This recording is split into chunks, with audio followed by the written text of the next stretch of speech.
0. Okay, welcome to my Google Classroom navigation tutorial. This is the first video I posted on my little sheet, so it's probably the first one you're watching. I'm streaming this from a platform called Screencastify, which I really like. Allows me to make all kinds of cool drawings on here, like an 8, nothing cooler than an 8. That's about as good as I get, but I use this a lot, so I use it to explain things. This is one of the tools I'll be using to help you in your virtual learning. I even use it when we're not virtual learning, which I guess is called normal, in person, whatever it is. But anyway, yeah, that's the Screencastify. So I want to show you how to use Google Classroom if you're not that familiar with it. I've been using it for about 8 or 9 years, and I love it. I run just about everything through my Google Classroom. And as you can see from this is a student's homepage for Google Classroom. A lot of other teachers use it here as well.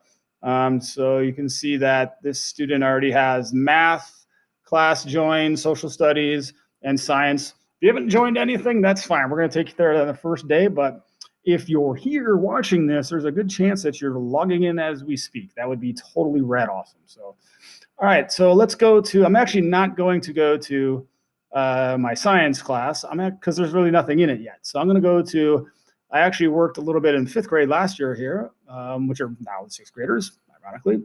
And I had stuff from there. So I'm going to go through that and just kind of go over what to look for. It's important also as a parent to be able to navigate this. So make sure that your student is letting you log in so you can see what they're doing. So all assignments, so 99% of my assignments are going to be put through Google Classroom, and it's really not too bad. So let's have a look-see. So we are now in the stream. Okay, it's kind of like your, Facebook, Twitter feed, whatever that is. So every time I post something, it'll go onto this feed. You can kind of see the date. Sometimes I'll just make an announcement. You want to look for assignments. Okay. So for example, Charles I-Bling posted a new assignment. This was last year. Okay. You click on that. Pretty much every day we have a class, so you're going to go to Google Classroom and click on whatever I send that day. So if you're a parent and you want to see what we did, go to Google Classroom, especially with the once a week thing, and find the daily lesson. I don't want to guarantee there'll always be one there, but 99% of the time, there's going to be something to look at. So if your student's like, we didn't have any Google Classroom lesson, I would question that. Okay, that is an unlikely statement. Okay, so when you get to the actual assignment page, okay, it's pretty nice. It's right here. If I usually almost always attach a Google Doc because it creates a unique one with your student's name on it or your name on it. So this would be your work. Boom, open it up. Okay. And this would be from the student perspective, not from me creating it, but fill it in. And the nice thing is there's a turn in button. Okay, you can turn it in when you're done, but the also thing too is you don't have to actually turn something in for me to have it, which is awesome. Okay, like normally with paper, you don't turn it in, you got nothing. All you got is probably an excuse. Like I have this all the time, so when it's not done, I can check it. You could ask me to check it. Done, you turn it in, and then it shows up as you turned it in. So always try to turn it in on the date. Because as from a student perspective, I've had a lot of parents who yelled at their kid for not turning something in, even though they did it. So sometimes I say, don't turn it in. If there's a lot of continuous editing I don't want you to do, but for now, with the way we're going, we're going to always turn it in. So turn it in before the due date, or else it'll say like missing, and you're like, get an email and your mom might freak out or something like that. So turn it in. But just because you turned it in doesn't mean that it's done. Okay, that's another thing. I've had parents tell me, well, they turned it in. Well, you could turn in and do nothing, not even put your name. Well, their name's automatically on it. You could do nothing. So turning it in doesn't mean good or done. So we'll work on what that means later in the year. So this is the actual page there for the assignment. Okay, you can turn it in here as well. Okay, all right, so going back to the classroom. You can go to classwork. This has all the different things. I try to group them by unit or whatever. Okay, so you can always find it. Okay, if I signed it, it's going to be in the classwork. Like where to go? Just go here and pick Daily Log Tuesday. Okay, then open it up. Okay, and then you'll have a unique one again, hopefully. Okay, that's a template, so wasn't my best choice there, but okay. Two other things I want to show you in Google Classroom that are useful is, let's go to, I think I graded this one. So you can also see grades in here. I'll do my best to put grades in here. So if you view assignment, this one has not a grade on it. My bust. Let me find one that does. I think it was this one. Graded. Okay, so you go to your assignment, it'll have a grade 9 out of 10. Great job! Yay! Everyone's happy. So that grade goes into the Google Classroom grade book. Okay, and whatever goes in there eventually will go over to Infinite Campus, which is nice. You can kind of see what you got.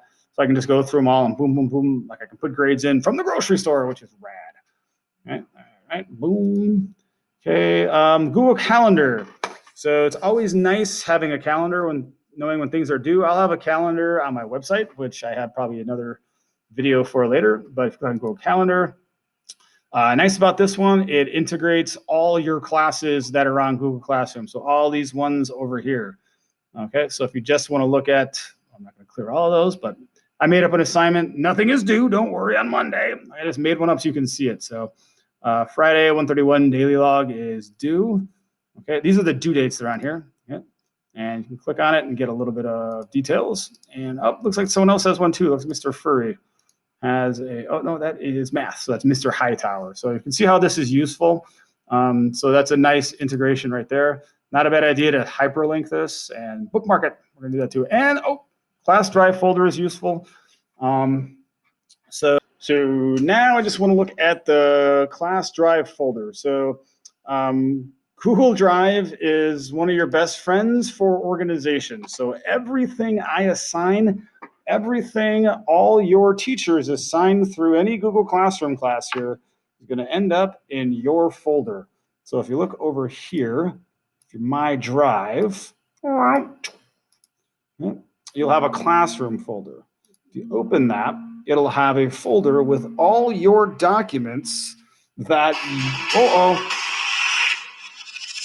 that was weird. Okay, got attacked. With all your documents from all your classes, which is awesome. So if you're ever looking for something, like when I was in school and I couldn't find something, I had to like rip my book bag open and like pull stuff out of the bottom, and it's gonna be like a half hour to find something. Now here it's pretty easy. You just go to the class that you're looking for. So let's say I-Bling 5th grade, and these are the things that you have been assigned. And if it's not there, it's somewhere. Okay, so that's the great thing. Like you just ask me, and I usually can almost always find it, which is great. So that's the Google Drive folder, and it's essentially Google Classroom in a nutshell. So it's really just a place for all the things to go. Okay, it's just nice. So we'll be using it every day, and this is mostly I made this video for parents.